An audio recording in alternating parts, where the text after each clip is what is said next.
बिस्मिल्लाहिर्रहमानिर्रहीम। भी और जैसा कि आपको मालूम है कि आजकल हम फ्रिक्शन का चैप्टर कर रहे हैं, उसमें आज जो प्रॉब्लम हम डिस्कस करेंगे, find the least force to drag up a particle on a rough incline plane. एक रफ इंक्लाइन प्लेन के ऊपर एक पार्टिकल को आपने ड्रैग करना है अपवर्ड, तो उसके लिए लीस्ट फोर्स चाहिए। ये आपको याद है ना कि हम कर रहे हैं स्टैटिक वाला पोर्शन। स्टैटिक मैकेनिक्स की वो ब्रांच है जिसमें वो वाली बॉडीज़ डिस्कस की जाती हैं जो मूव नहीं कर रही होती। तो ये ड्रैग अप जो कह रहा है ना आपको, तो आपने इसको ड्रैग अप कर खींचना ऊपर नहीं है, इतनी की फोर्स लगानी है कि वो point of limiting equilibrium, point of motion में आ जाए। तो डायग्राम जो इसकी बनेगी वो ज़रा देखते हैं। और जैसे मैंने आपको पहले भी कहा कि आप पहले डायग्राम बना के जो कुछ वहाँ पे डायग्राम में करेंगे वही आप लिखते जाएं साथ साथ, लेकिन पहले डायग्राम बनाएं। सिचुएशन होगी क्या, डायग्राम में किस किस्म की सिचुएशन हो सकती है। सबसे पहले ऑब्वियसली इंक्लाइन प्लेन है, इंक्लाइन प्लेन के ऊपर एक पार्टिकल और वेट W पड़ा हुआ है। अब जो सबसे पहला काम होगा वो इसका वेट होगा जो कि वर्टिकली डाउनवर्ड एक्ट कर रहा होगा, वर्टिकली डाउनवर्ड mg, ये वेट हो गया। उसके बाद इसका क्या होना है, नॉर्मल रिएक्शन और फ्रिक्शन वगैरह सारा कुछ होना है। तो ये आप इस वेट को पहले, ये इंक्लिनेशन आपने इंक्लाइन प्लेन का अल्फा ले लिया। होना यहाँ पे क्या क्या है, एक तो इसको आपने रिजॉल्व करना है, जो वेट था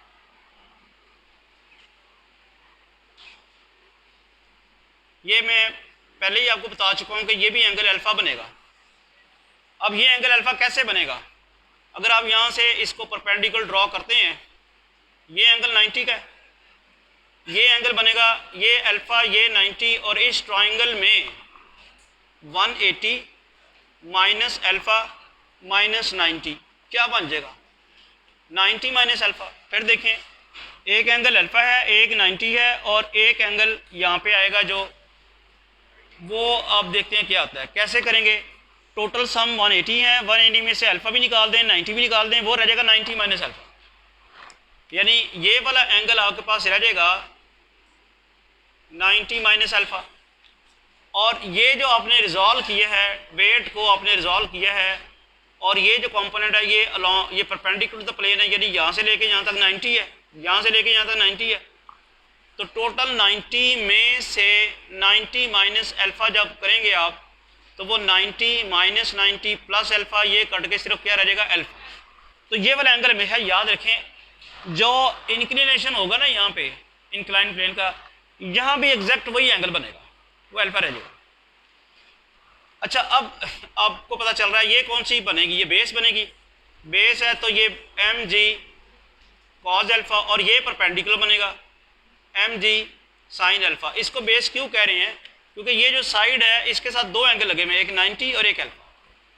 तो जिस साइड के साथ एंगल 90 और एंगल अंडर कंसिडरेशन लगा हुआ वो बेस होती है, इस वक्त एंगल अंडर कंसिडरेशन अल्फा है। तो ये आपके पास mg cos alpha, mg sin alpha. मैंने सिर्फ इतना काम अभी किया है कि ये जो पार्टिकल पड़ा हुआ था इस के ऊपर जो फोर्स लगी हुई थी, क्या उसका नाम है, उसका वेट, उसको रिजॉल्व किया है along the plane and normal to the plane. अभी और फोर्सेस रह गई हैं, एक फोर्स इसके ऊपर कौन सी आनी है, normal reaction, normal reaction of the plane, जो कि प्लेन के परपेंडिकुलर होना है। और एक वो फोर्स जिसको आप बात कर रहे हैं उसका तो आप जिक्र ही नहीं कर रहे, कि एक फोर्स वो है जो आपने इसके ऊपर एक्ट कराई हुई है, पी फोर्स, जो आपने लीस्ट फोर्स मालूम करनी है, जो आप लीस्ट फोर्स मालूम करना चाह रहे हैं वो फोर्स पी है। सपोज ये कर लेते हैं कि वो फोर्स पी प्लेन के साथ एंगल थीटा बना रही है, force P is making an angle theta with the plane. तो कौन कौन सी फोर्सेस थी, एक तो पार्टिकल का अपना वेट mg, जिसको हमने दो कंपोनेंट्स में रिजॉल्व कर लिया, और एक प्लेन का नॉर्मल रिएक्शन, और एक वो फोर्स है जो आपने मालूम करनी है, लीस्ट फोर्स, जो which will drag up the particle. अब ये फोर्स जो है ना, इसको लगा के ये वाली जो फोर्स P है ये इसको लगा के ऊपर खींच इस पॉइंट पे लेके आएगी कि जिसके बाद ये ज़रा सी भी फोर्स लगाई गई तो ये ऊपर आ जाएगा, ऊपर लाना, यानी इसको मूव एक्चुअली कराना नहीं है, लिमिटिंग इक्विलिब्रियम वाली पोजीशन में लेके आना है। यानी आप पार्टिकल के ऊपर ये फोर्स लगा रहे हैं और ये पॉइंट, अब जैसे ही आप इसको ऊपर लाने की कोशिश कर रहे हैं तो एक और फोर्स भी आएगी, वो कौन सी होगी? फ्रिक्शन, जो क्या होगी? डाउनवर्ड। चूँकि अगर ये ब्लॉक मूव किया या पार्टिकल मूव किया तो प्लेन के साथ रगड़ खाता हुआ ऐसे आएगा ना, तो फ्रिक्शन जो है वो डाउनवर्ड होगी। तो फ्रिक्शन जो आएगी वो ये यहाँ आएगी, ऐसे ये आ जाएगी mu R, force of friction.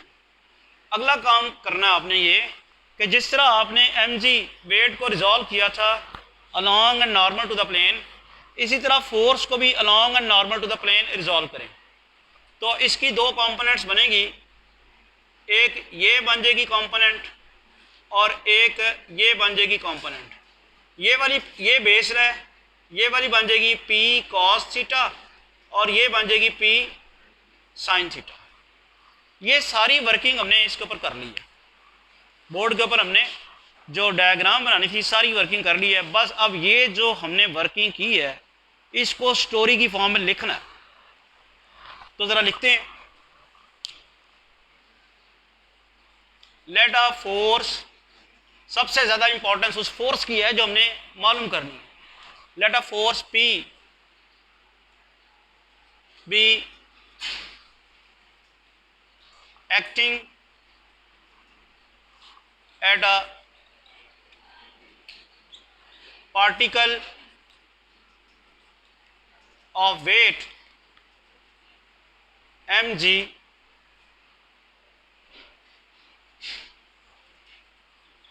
on an inclined plane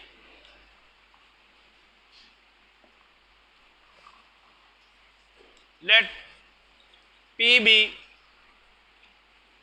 acting at an angle theta with the plane as shown in the figure. Further,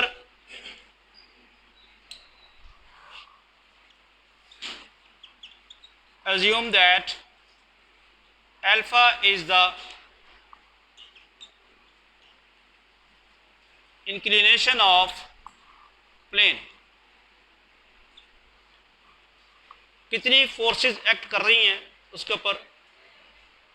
wait, forces acting on particle are its weight mg, normal reaction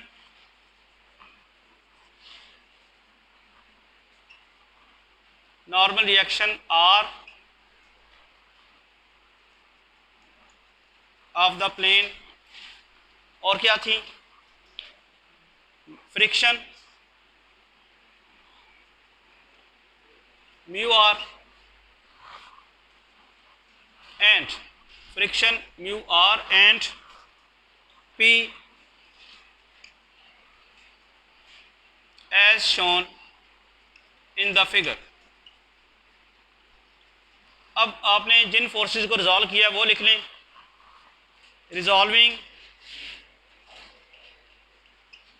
P along and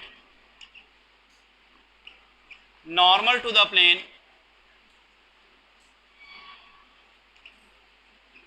we have, अच्छा ये friction downward क्यों आ रही है? क्योंकि आप drag up कर रहे हैं, आप ऊपर खींचने की कोशिश कर रहे हैं, डाउनवर्ड फ्रिक्शन इसलिए आ रही है। Resolving P along and normal to plane we have, हाँ जी, P cos थीटा लॉन्ग है और P sin थीटा नॉर्मल है। तो पहले आपने अलॉन्ग कही है P cos theta and P sin theta, Similarly, resolving mg along and normal to the plane. अच्छा, अब जो आपके पास फोर्स थी एम जी अलॉन्ग तो आ जाएगी इसकी कॉम्पोनेंट एम जी साइन अल्फा प्लेन के लॉन्ग, चूँकि ये प्लेन है प्लेन के लॉन्ग, और नॉर्मल आ जाएगी M ji cos alpha, M ji cos alpha, M ji sine alpha and M ji cos alpha. अब आप लिखेंगे since the particle is limiting equilibrium,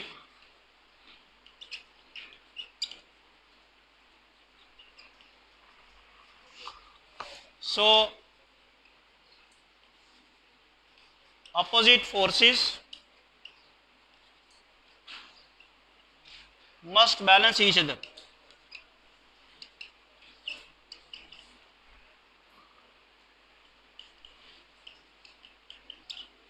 जी, अब अपोजिट फोर्सेस कौन कौन सी हैं जो बैलेंस करती हैं?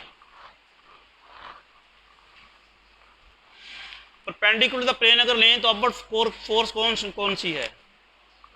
एक तो आर है जो कि परपेंडिकुलर द प्लेन अपवर्ड है, और एक क्या है पी साइन थीटा है, R plus P sine theta, और डाउनवर्ड कौन सी फोर्स है? एम जी कॉज अल्फा। एक तो इक्वेशन ये बन गई, R plus P sine theta, R plus P sine theta, और डाउनवर्ड सिर्फ है एम जी कॉज अल्फा। और उसके बाद कौन कौन सी हैं? इधर दूसरी, ये तो होगी मैंने किया है, ये कौन सी फोर्सेस हैं? Perpendicular to the plane. आप लिख सकते हैं ये फोर्सेस थी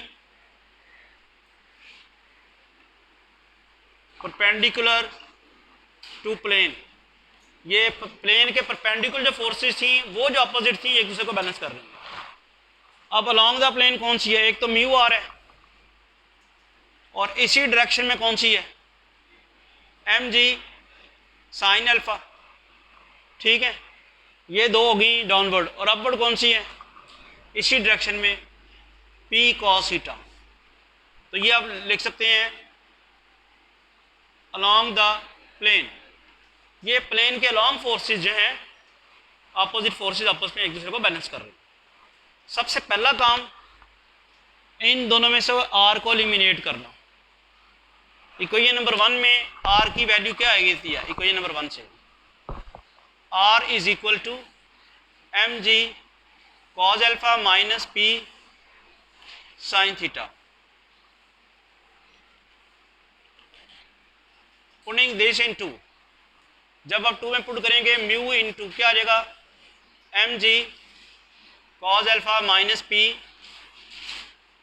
साइन थीटा। उधर क्या आता है आपके पास? ये मैंने सिर्फ ये देखें, यहाँ म्यू है और आर की वैल्यू पुट की है M ji cos alpha minus P sine theta plus M G sine alpha is equal to P cos theta. ठीक हो गया? नेक्स्ट, चूँकि हमें तो फोर्स पी चाहिए, तो पी वाली चीज़ ज़रा एक तरफ लेके जाते हैं।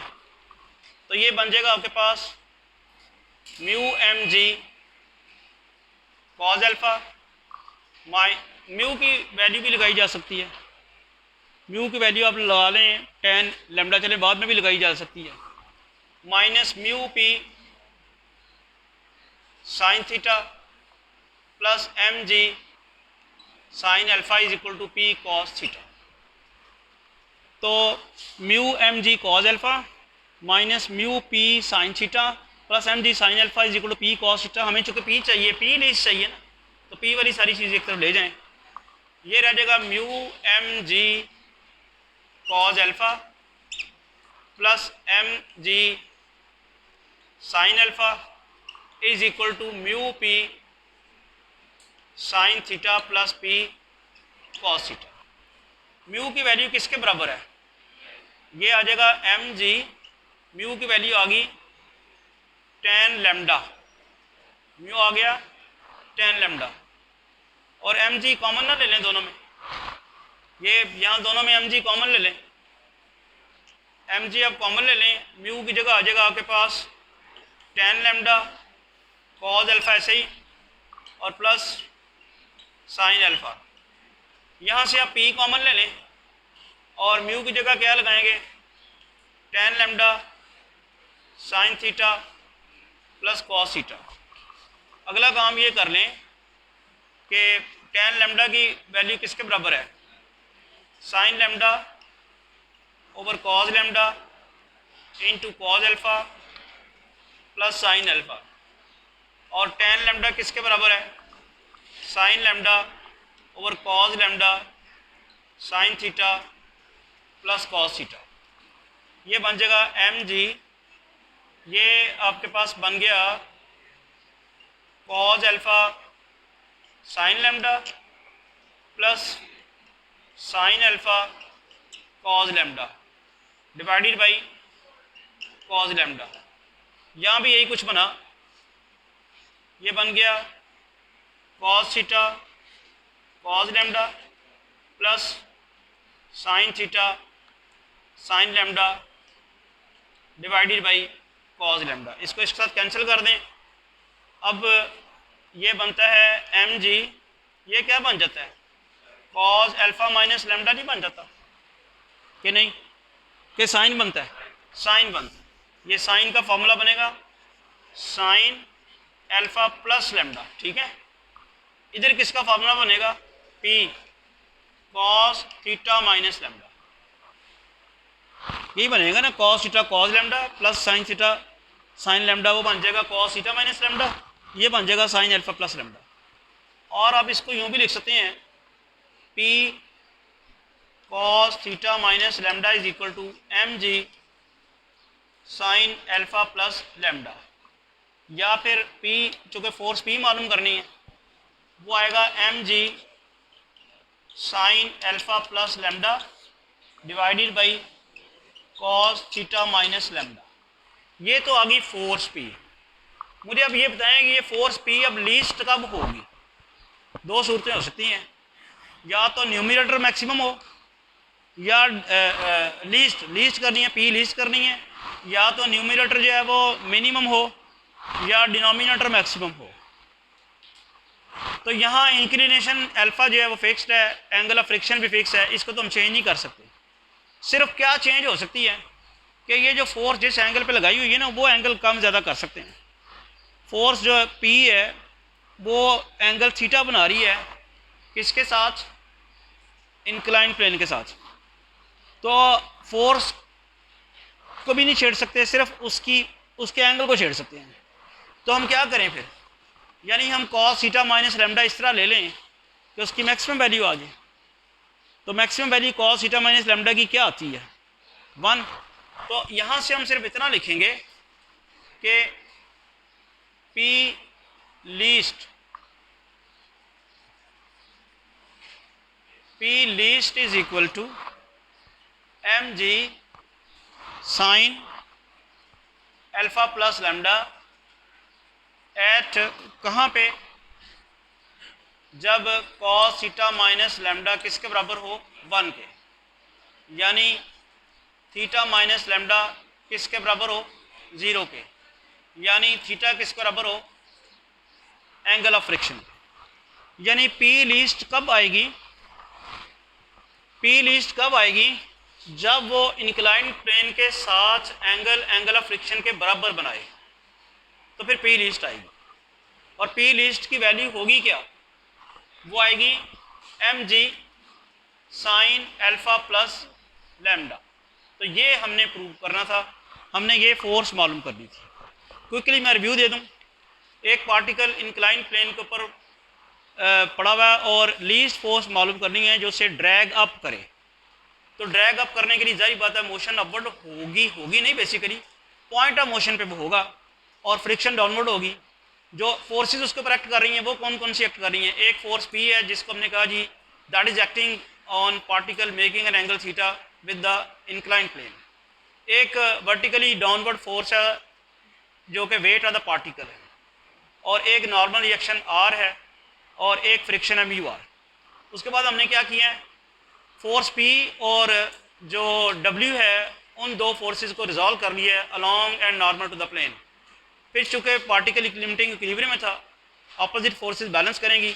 सबसे पहले जो इक्वेशन बनती है उसमें से दो इक्वेशन जो बनती हैं उनमें से पहले आर को एलिमिनेट करते हैं, और बाकी सब आप देखते हैं कि सिंप्लीफिकेशन की है आपके सामने, और ये प्रूव हो गया।